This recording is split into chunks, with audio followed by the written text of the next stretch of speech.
Bom, se eu quero falar a respeito de uma carta escrita pelo apóstolo São João, aliás, João Batista não escreveu nenhum livro, João Batista não escreveu nada, né? João que escreveu, ele escreveu o evangelho que leva o seu nome, ele escreveu a primeira carta, a segunda e a terceira carta do apóstolo São João, e escreveu também o livro do Apocalipse. E a gente vê que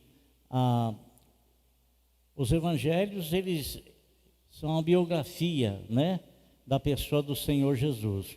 Falam da vida dele, do seu nascimento até a ressurreição e até ascender aos céus. O livro de Atos dos Apóstolos, ele narra o trabalho da igreja no momento que ela estava em Jerusalém e receberam ali o Espírito Santo, conforme o Senhor Jesus Cristo lhes havia dito, ficar em Jerusalém, que até do alto já é revestido de poder. Depois, a gente vê ali as cartas escritas pelo apóstolo São Paulo. Dentro dessas cartas que foram escritas pelo apóstolo São Paulo, nós encontramos cartas direcionadas a igrejas, cidades onde estava estabelecida a igreja. Mas o apóstolo São Paulo também escreveu cartas pastorais. Ele escreveu a carta para Timóteo e também para Tito, que eram cartas pastorais, direcionando-os, orientando-os como é que eles deviam escolher os diáconos, os requisitos, né, para as pessoas que desejavam assim o episcopado e sucessivamente. A gente chega ali no livro de Hebreus, e até hoje as pessoas não têm convicção exata de quem foi que escreveu aquele livro. Para uns foi Paulo, para outros foi Pedro. E aí a gente passa ali para Tiago, né, irmão do Senhor Jesus, que escreveu a carta, onde ele fala muito sobre a língua, sobre o poder da língua, o domínio sobre a língua. A gente começa então em Pedro, 1 Pedro, 2 Pedro. Pedro escreveu para os hebreus, escreveu e também escreveu para os crentes que haviam se convertido da religião judaica. E aí João, ele escreve suas 3 cartas, depois vem Judas também que escreve, mas João escreveu 3 cartas. 2 dessas cartas ele direcionou para igrejas também, para o povo do modo geral. Mas a terceira carta, ele especificou o destinatário dessa carta. Ele escreveu essa carta para um amigo dele. E o que nos leva a crer que esse amigo, na verdade, era filho dele na fé. Muito embora assim nos pareça que esse homem, ele era um dirigente de uma determinada igreja, né, num determinado local. E essa carta ele direcionou para um amigo dele chamado Gaio. Tem ali na Bíblia 4 Gaios, 2 estão escritos ali no Atos dos Apóstolos, e muitos teólogos acham que são a mesma pessoa. E o apóstolo São Paulo escreveu para um amigo dele também, citou o amigo dele Gaio também, como amigo. E aí o apóstolo São João, então, ele relaciona aquela carta, direcionando-a para o amigo dele chamado Gaio. E no ele escrever, o intuito dele era elevar e também mostrar o espírito de gratidão, reconhecendo o quanto aquele homem chamado Gaio, que era filho na fé de João, né, ele trata como filho, se orgulhava do filho porque ele via naquele filho as características de um cristão realmente. E ele era um ancião, Gaio era um ancião, talvez um dirigente de uma congregação, de alguma coisa. E ele escreveu aqui, e eu quero ler com você, no livro de 3 João, ele escreveu assim, nesses termos: o presbítero, ele é o autor da carta, o presbítero, né? Ao destinatário, ao amado Gaio, a quem amo na verdade. Amado. Então ele está tratando aquele amigo dele de uma maneira muito carinhosa. Muito carinhosa. Amado, oro para que você tenha boa saúde. Então, por que ele diz isso? Eu oro para que você tenha boa saúde. Porque, irmãos, sem saúde é tão difícil a gente fazer as coisas, né? Sem saúde, dificilmente a gente consegue, dependendo do estado da pessoa, realmente ela não faz nada. E se existe uma vocação que exige uma boa saúde, irmão, e você pode, talvez você não tenha essa experiência, talvez você possa achar estranho o que eu vou te falar. O que exige que uma pessoa tenha boa saúde é o ministério pastoral, sabe? Exige que a pessoa tenha realmente boa saúde. Boa saúde.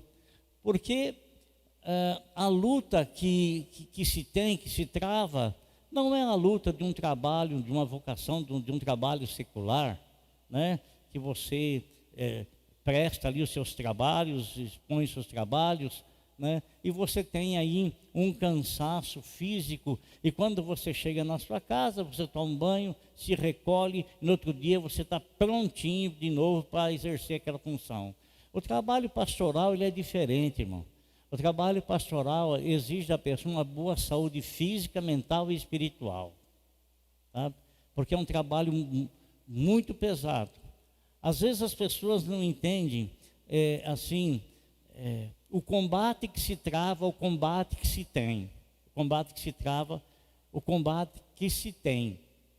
E muitas e muitas vezes, nas reuniões onde nós fazemos as orações, onde nós entramos numa luta espiritual, numa guerra espiritual, orando por pessoas que estão enfermas, e que às vezes a enfermidade que ela está tendo não é uma enfermidade causada por um distúrbio físico qualquer assim, mas é uma pressão, e muitas vezes a pressão está na cabeça da pessoa, muitas vezes a pressão está em uma parte física da pessoa, e quando a gente começa a orar, a gente começa a entrar em choque com aquilo lá.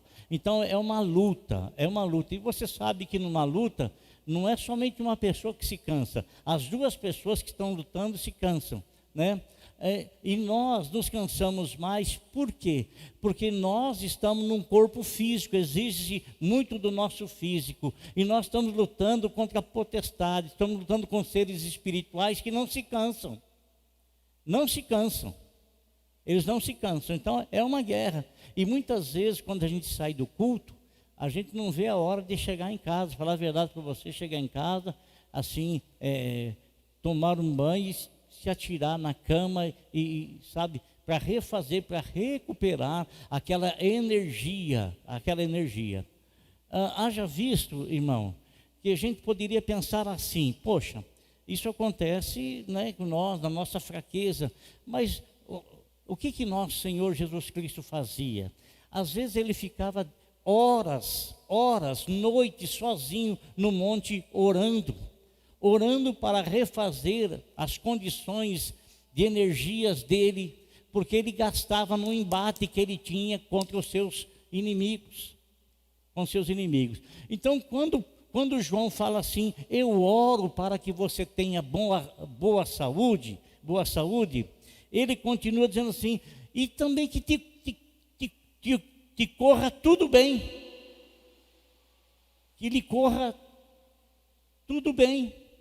Então o desejo dele para com seu amigo era isso: que você tenha boa saúde e tudo lhe corra bem, assim como bem vai a sua alma.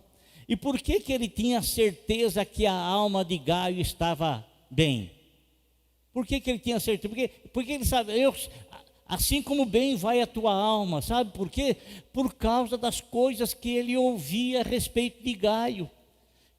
Pelo que nos parece, ele era um homem muito hospitaleiro, ele era um homem que tinha os braços abertos para as pessoas, ele era alguém acolhedor, ele acolhia as pessoas. Então, o apóstolo São João via nele uma vocação pastoral e ele a exercia, mas ele queria também que a saúde de Gaio estivesse boa. Quem sabe, para ele desejar isso, talvez ele estivesse sabendo que Gaio passou por uma doença, uma enfermidade, alguma coisa, igual eu, você, nós enfrentamos, nós passamos nesse mundo, né? E algo assim, irmão, me chama a atenção com respeito ao apóstolo São Paulo, que o apóstolo São Paulo, ele, uma das recomendações que ele fez para Timóteo, era de uma situação de doença que Timóteo tinha, de umas dores que ele enfrentava. Ele enfrentava umas dores terríveis, dores de estômago, sabe? Dores de estômago. E aí eu fico pensando assim, meu Deus, Timóteo, Paulo, ele ressuscitou pessoas que viam, o Eutico que caiu, ele orou, o rapaz ressuscitou.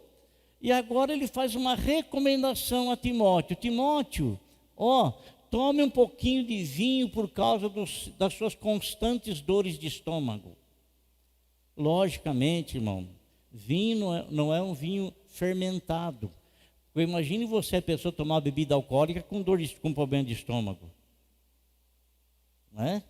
Aquilo vai assar dentro dela, seja o que tenha lá, o álcool vai, né, vai prejudicar mais ainda. Então, era um vinho medicinal, uma recomendação que ele estava dando para que Timóteo então pudesse tomar. Mas por que Paulo, você acha que Paulo já tinha orado por ele ou não? Né? Você acha, ou Paulo ficou sabendo da enfermidade dele, de Timóteo, e nunca orou, nunca se importou?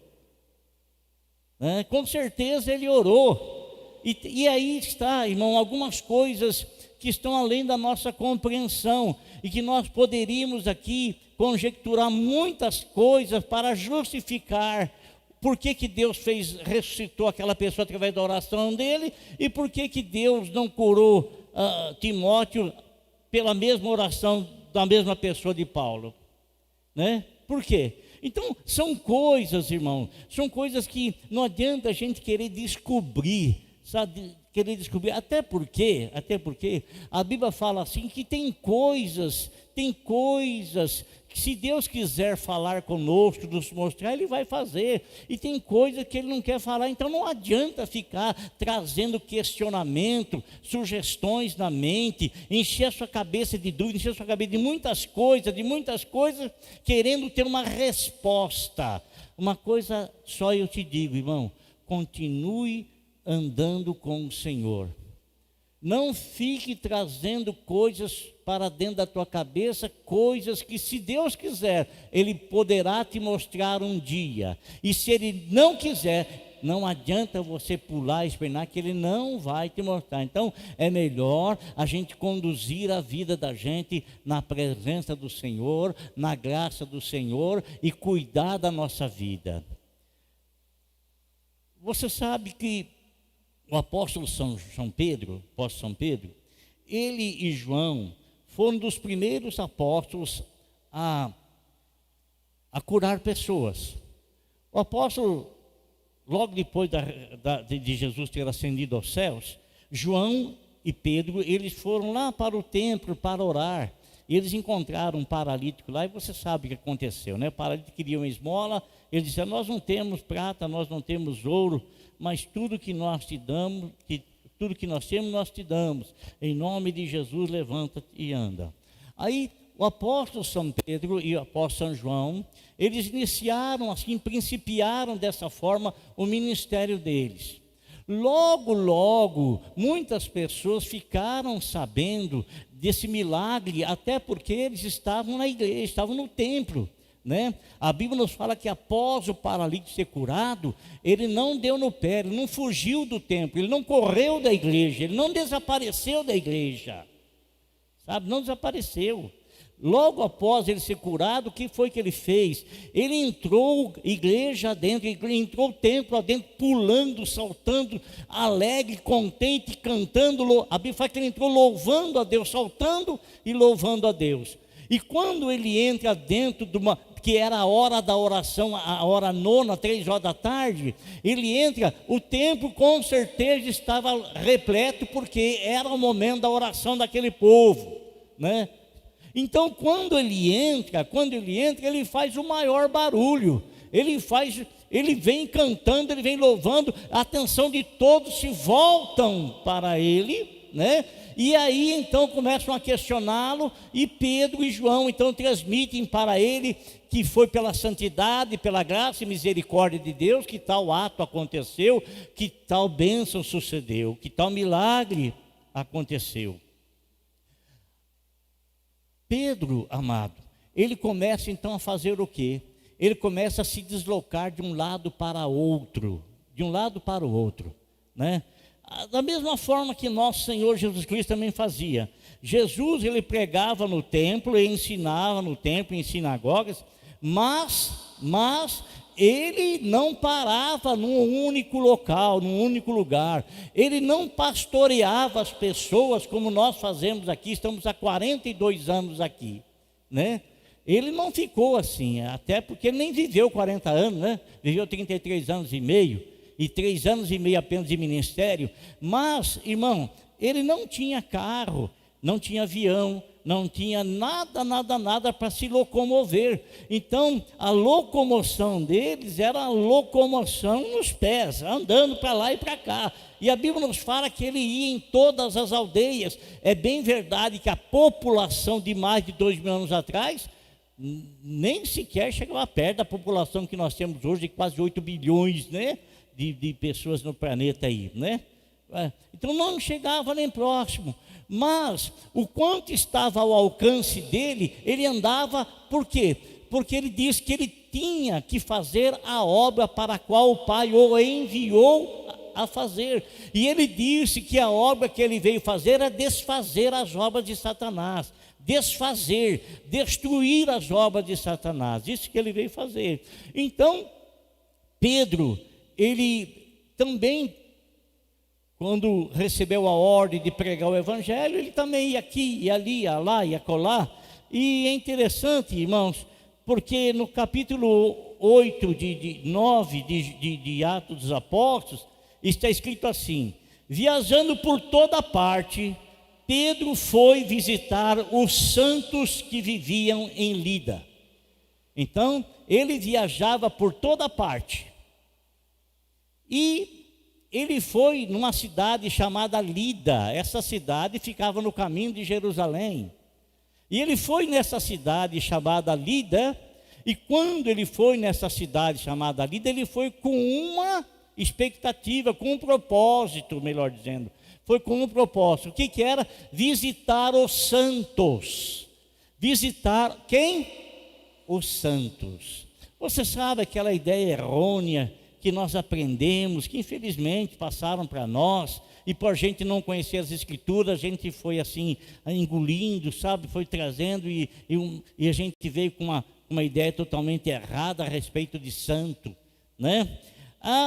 Aqui a Bíblia fala que ele foi visitar os santos que estavam em Lida, e os santos que estavam lá, logicamente, era a igreja, eram os irmãos que estavam lá. Não era santos feitos por mão humana, que se dá o nome de santo, ou que se consagre a partir da consagração feita por um homem, aquilo lá vem a receber o estado de ser santificado e ser santo.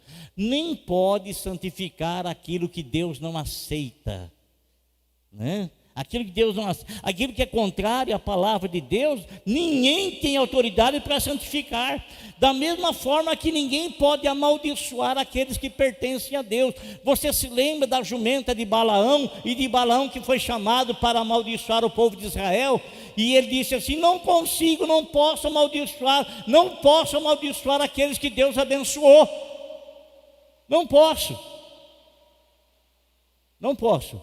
Então, Pedro foi visitar esses irmãos que lá estavam, foi visitar os santos que lá estavam, foi fazer uma visita pastoral, mas a visita pastoral não é igual hoje, né? A gente vai fazer uma visita pastoral, a gente visita, faz o que tem que fazer e racha fora.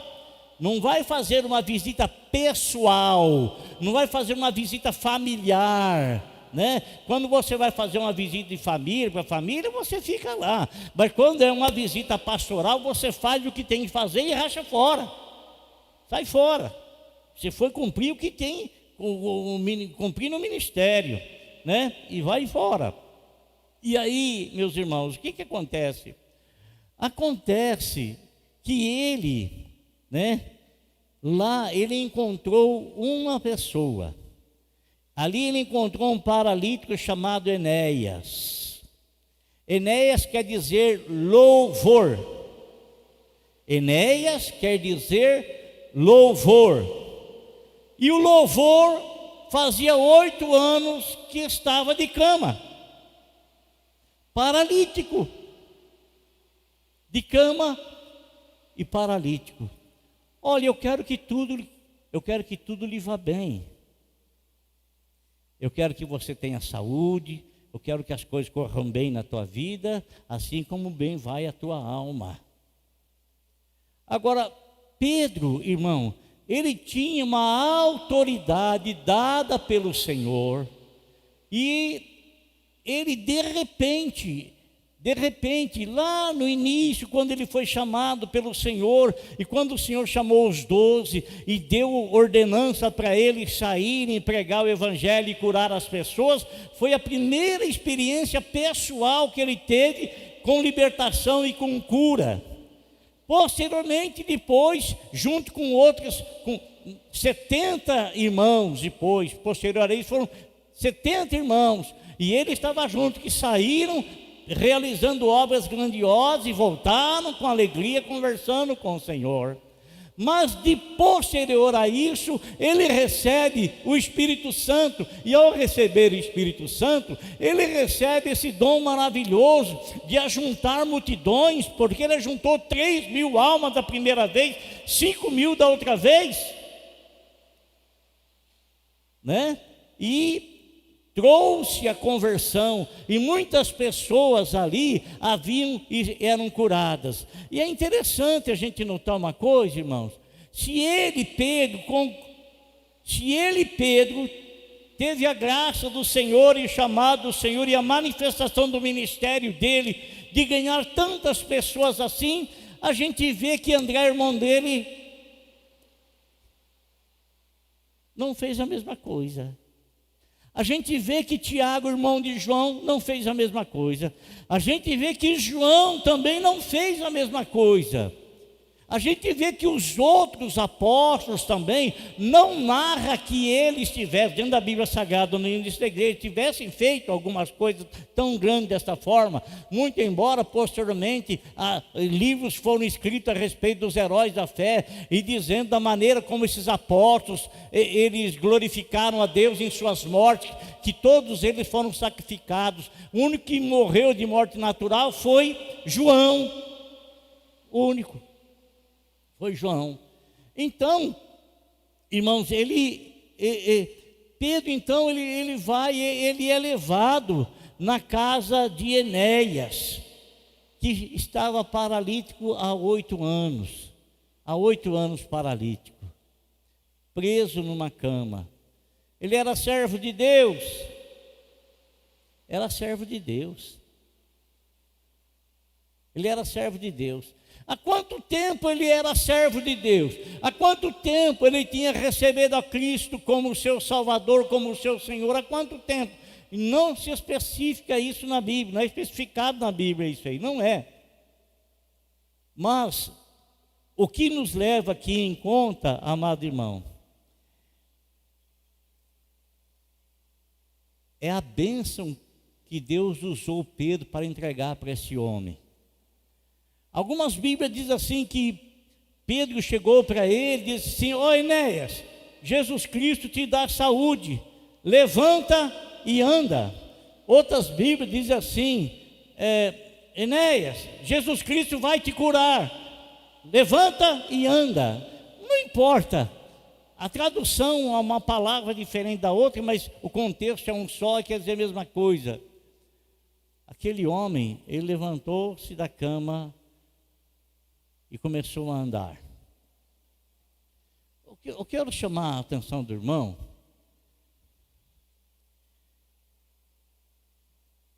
Quando João, ele deseja para o amigo dele saúde, quando ele deseja para o amigo dele, olha, eu quero que tudo te corra bem. Quando ele fala assim, eu sei que bem vai a tua alma, e do jeito que bem está indo a tua alma, eu quero que você também vá bem em outras coisas todas. Irmão, não há como nós justificarmos cada situação na vida das pessoas. Não há como. Muitas pessoas buscam muitas respostas para muitos questionamentos, e essas pessoas estão buscando essas respostas e elas não conseguem tê-las. Então a pessoa às vezes ela fica carregada, fica com a mente carregada, fica o coração carregado. A pessoa ela passa a viver uma vida cristã, mas com aquelas dúvidas na cabeça, com aqueles questionamentos na cabeça. Ela se prende naquilo, ela acaba perdendo a saúde espiritual. Acaba perdendo a saúde espiritual. E a saúde espiritual, amado irmão, ela é importantíssima, como importante é a saúde física. A saúde física, ela é importante para o seu trabalho, para todas as coisas em que se exige do corpo. Mas a saúde espiritual, a saúde mental, ela é necessária, ela é importantíssima.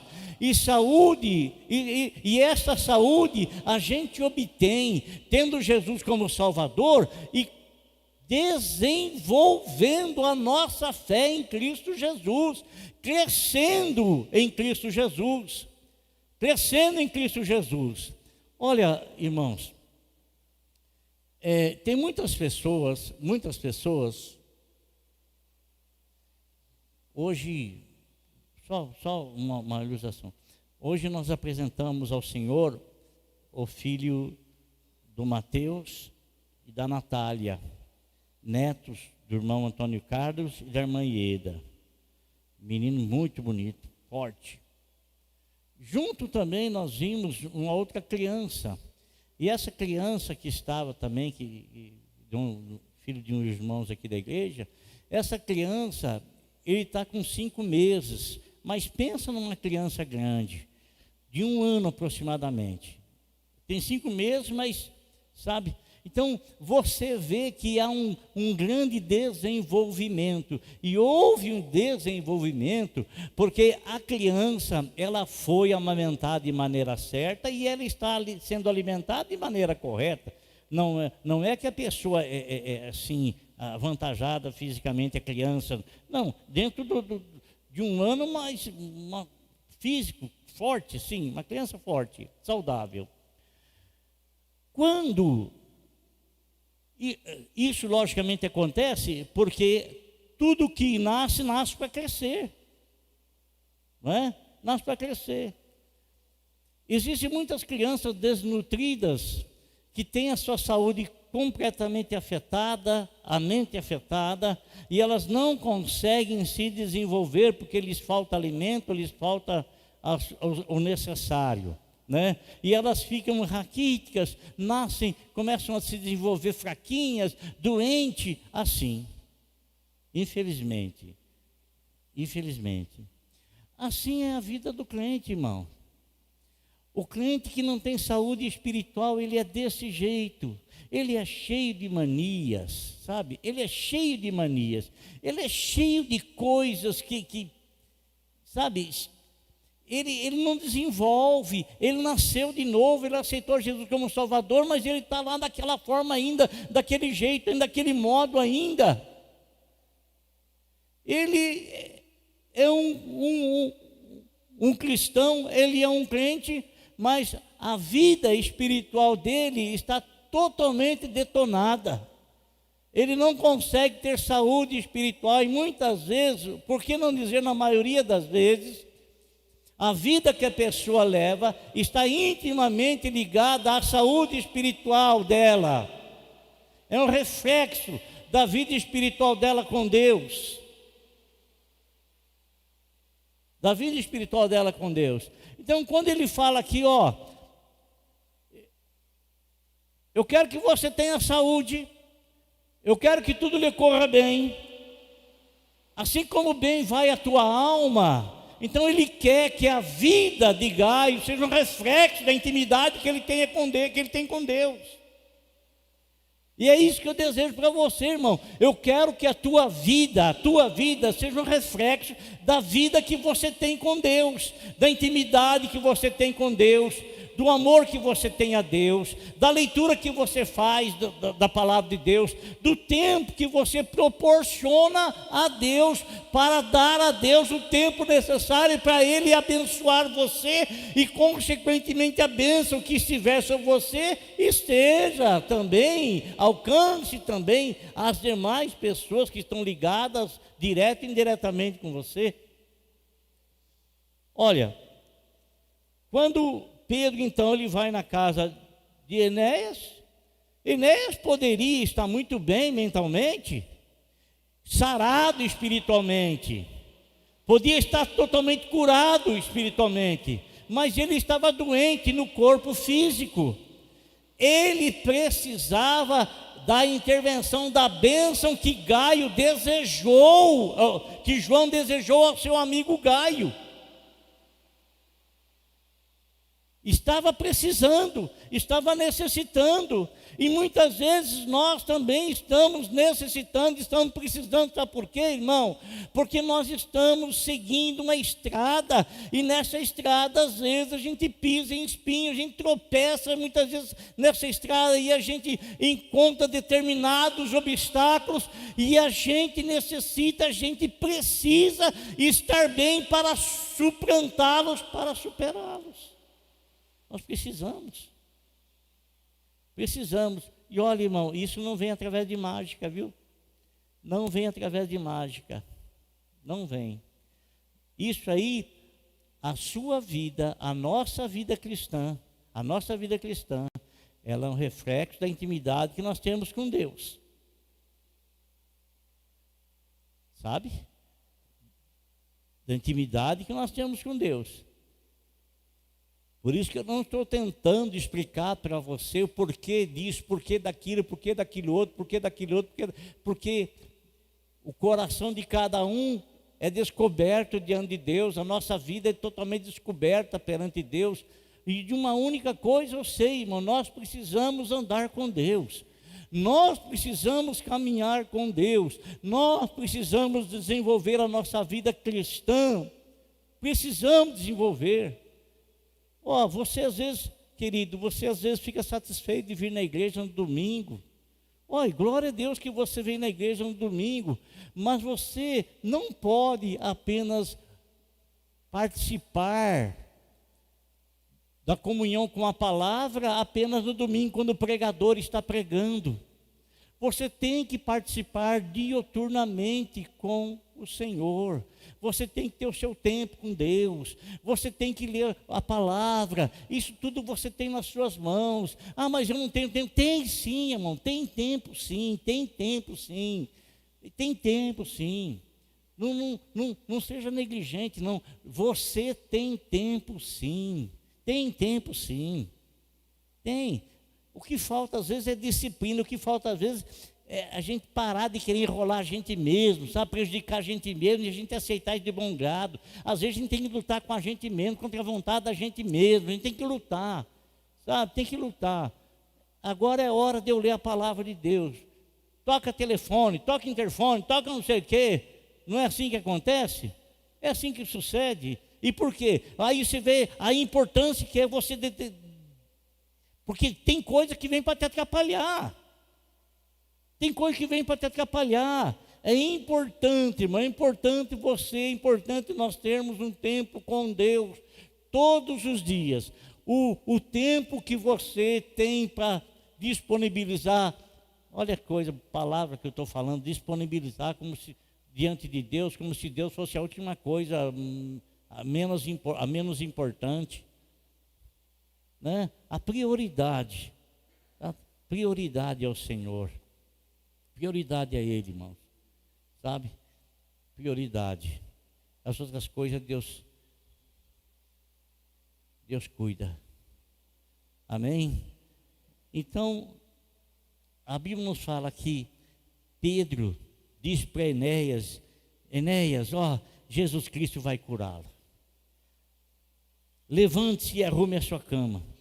O que ele fez, irmãos? Ele tomou uma atitude. Ele se levantou imediatamente. Eu estou falando para você da necessidade que nós temos de ter um momento a sós com o Senhor.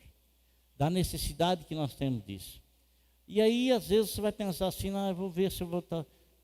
Olha a atitude desse homem aqui, olha a atitude dele. E imediatamente ele fez o que foi lhe falado. Ele colocou em prática aquilo que ele ouviu. Irmão, coloque em prática isso que eu estou transmitindo para você. Coloque em prática. Isso vai ser de muita valia para a tua vida espiritual. Vai ser de muita valia para a tua casa. Vai ser de muita valia para os seus. Vai ser de muita valia. Amém? Faça isso, irmão, em nome de Jesus. Levanta e anda. Viu? Levanta e anda. Faça o que tem que ser feito. Não fica postergando, não. Não fique postergando, porque não se deve postergar. Por quê? Ora, irmão, nós estamos salvos em Cristo Jesus, sim. Quem tem Jesus como seu Salvador está salvo, está guardando. Não existe condenação nenhuma para aqueles que estão em Cristo Jesus. Mas, irmão, viver uma vida cristã sem prazer, sem alegria, viver uma vida cristã cheia de peso, sem ter condições espirituais, mentais, sem ter gozo, sem ter alegria de servir ao Senhor, é um peso realmente. Mas o Senhor diz que para nós tomarmos sobre nós e aprendermos dele, que ele é manso e humilde de coração, aprendermos dele e que nós encontraremos descanso para as nossas almas. Amém?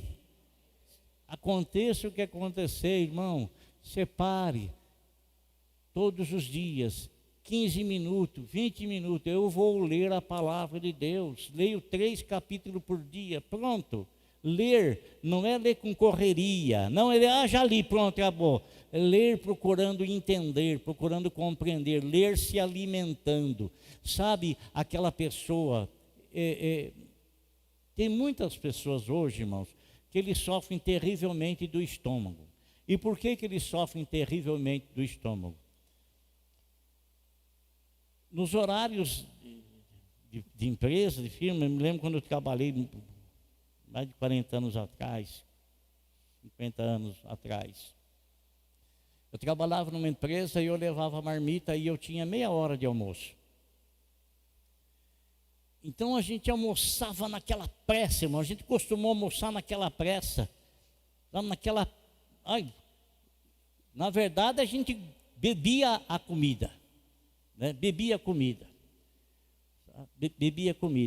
Então a gente não mastigava direito a comida, bebia com água para empurrar tudo para baixo, já para ficar satisfeito logo e pronto, e acabou.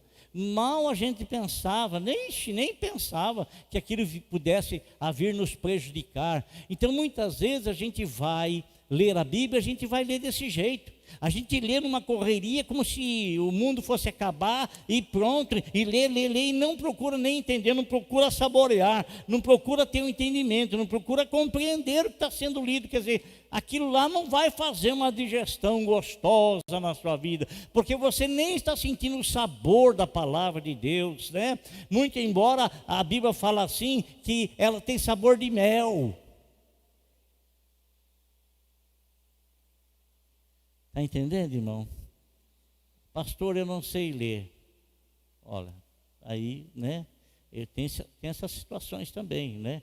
Mas estou falando com aqueles que têm condições e têm a Bíblia em mãos para poder fazê-lo, né? Amém, irmãos? Então, em nome de Jesus, cuida da tua vida, cuida da tua vida espiritual, cuida da tua vida espiritual, porque nós, infelizmente, às vezes nós queremos buscar só as coisas que têm interesse para a nossa vida aqui nessa terra aqui, só essa coisa aqui, e a gente nem sabe se vai estar vivo amanhã, e a gente quer viver, a gente sabe, nem sabe, fica chorando, fica amargurado, traz um monte de coisa para dentro de si, nem sabe se amanhã aquilo que está querendo vai ficar ou não vai ficar. Guarda a tua vida na presença de Deus. Todas as outras coisas, todas as necessidades, o Senhor que não mente diz assim que Ele vai acrescentar, né? Vai acrescentar. E às vezes a gente faz ao contrário, a gente quer tudo que tem interesse, primeiro interesse passageiro, interesse, né? E a gente não se preocupa com o nosso amanhã diante do Senhor, com o nosso bem-estar espiritual, né? Ter a companhia de Jesus junto, sentir gozo, graça e misericórdia de Deus na sua vida. Fala para o teu irmão assim: guarda-te na presença do Senhor. Diga para ele: guarda-te na presença de Deus. Viu? Guarda-te na presença de Deus.